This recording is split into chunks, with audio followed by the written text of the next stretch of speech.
Bakit palaging umiiyak ang pusa ko? Illness. Ang unang mahalagang hakbang upang malaman ang dahilan kung bakit palaging umiiyak o nagmamyaw ang isang pusa ay ang pagdadala sa kanya sa veterinaryo. Dahil maraming sakit ang nagiging dahilan ng kanilang pag-iyak.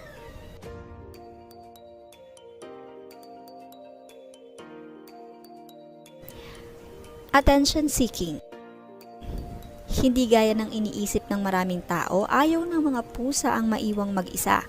Kadalasan nagmamyaw ang isang pusa upang mag-ayang makipaglaro, makipag-usap o gusto lang talaga ng petting. Ang isang paraan upang matigil ito ay huwag mo lamang siya pansinin. Bigyan mo lang siya ng atensyon kapag tumahimik na siya. Wants food. Ang ilang pusa ay nagmamyaw sa tuwing may pupunta sa kusina, umaasang bibigyan sila ng pagkain. Maraming pusa ang napaka-vocal pagdating sa pagkain. Bigyan mo lamang siya ng pagkain kapag tumigil na siya sa pag-iyak. Greeting you.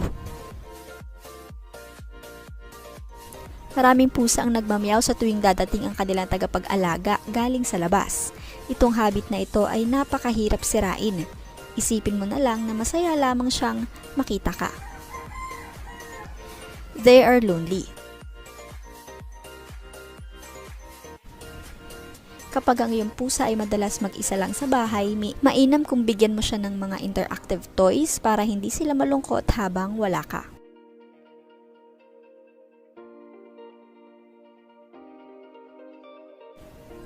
Stressed cat.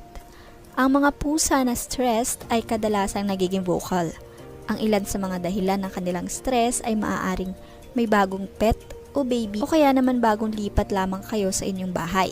Subukan mong alamin kung ano ang nagiging dahilan ng kanyang stress at tulungan siyang mag-adjust sa pagbabago. Kung hindi naman ito posible, bigyan mo lamang siya ng extra attention upang gumaan ang kanyang pakiramdam. Aging cats.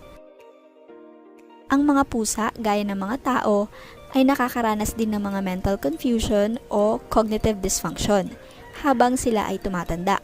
Nagiging disoriented din sila at madalas umiiyak kahit walang dahilan, lalo na sa gabi. Narito naman ang mga hindi natin dapat gawin sa tuwing sila ay umiiyak tuwing gabi.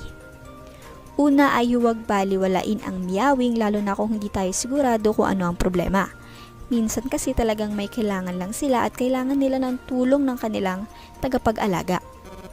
Mainam na alamin natin kung ano ang kanilang problema, kung ayos lamang ba itong huwag pansinin o kailangan na itong itama agad-agad.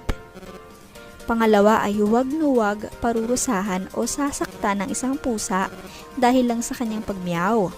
Ang pagpalo, pagsigaw o pagsasaboy ng tubig sa isang pusa ay nagiging dahilan ng pagkawala ng tiwala ng isang pusa sa kanyang tagapag-alaga. Ayun lamang muna sa ngayon mga Kamani Matters at maraming salamat sa walang sawang panonood at patuloy na pagsuporta sa ating channel.